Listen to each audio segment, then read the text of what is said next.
And we begin this morning with a clearer picture of just how quickly the Omicron variant is spreading across the U.S. Health officials reported a staggering 1 million COVID cases on Monday, shattering the previous daily record. Listen to this stat. According to Johns Hopkins, 1 in every 100 Americans have tested positive for COVID just last week. COVID cases are up 204% in the U.S., followed by hospitalizations at 35%. President Biden is expected to meet with the White House COVID response team later today to talk through how his administration will fight this latest surge before addressing the public with updates. We have Dr. Ebony Jade Hilton with us to break down the latest COVID news. But first, let's bring in NBC News Now correspondent Dasha Burns with a closer look at how New Jersey is handling its COVID surge. Dasha, good morning. So New Jersey is one of the most vaccinated states in the country, actually. But they, like many other states, are seeing a record number of daily COVID cases. It does seem, though, that we're learning more and more that one of the most important metrics may be hospitalizations more so than those daily cases. So what are hospitals they're seeing inside their ICUs?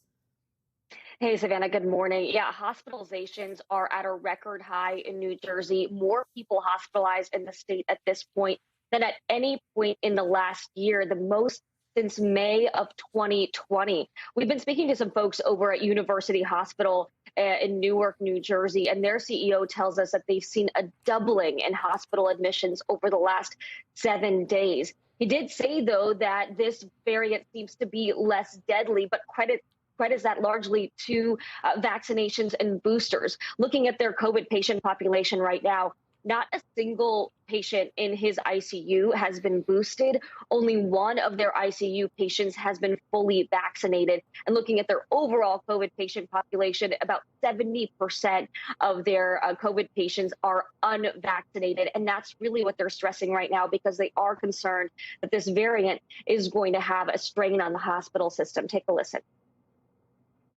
Remember that how transmissible it is ends up being the most important variable, because even if it is that much less severe, if you have a virus that's affecting that many more people because it's increasing exponentially, the absolute number of people who need hospital care could end up overwhelming the hospital. About 29% of our patients today are fully vaccinated, but not boosted, patients with COVID. Savannah, about 1 million people in New Jersey remain unvaccinated. About twice that are not yet boosted, and those are all contributing factors, according to folks we've been talking to. Now, Dasha, COVID isn't just impacting the number of people going to the hospital, being hospitalized, ending up there, but it's also actually affecting the hospital staff itself. How is the lack of staff exacerbating the pandemic and the situation there in New Jersey? Yeah, Savannah, right now, that is the primary strain on the hospital system there.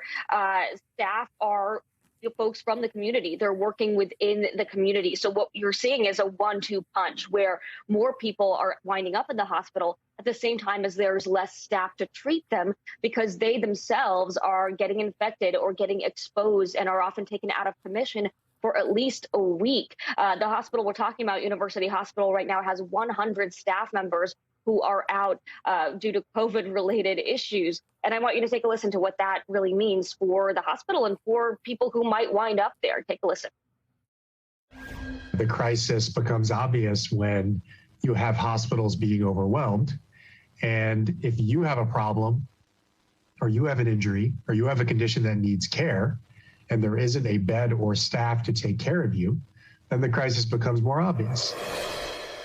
The reason we have these public health measures is to, of course, prevent disease and death, but also to make sure our healthcare system is not overwhelmed. It's a critical thing that people need. Your loved ones may need, you may need.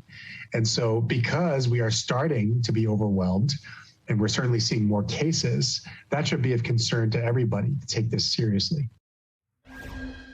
Savannah, we often talk about beds as a metric for hospital capacity, but in this case, they have beds, but a bed doesn't really mean much if there's no staff to treat and support the patient, Savannah. Absolutely. Dasha, before I let you go, any good news about our fight against COVID in the Garden State? What are we hearing from the governor there?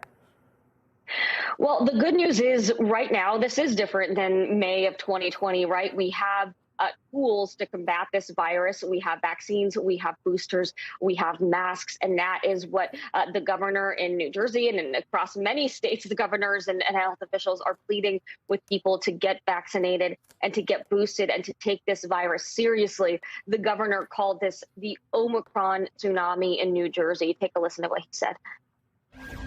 Our message is simple.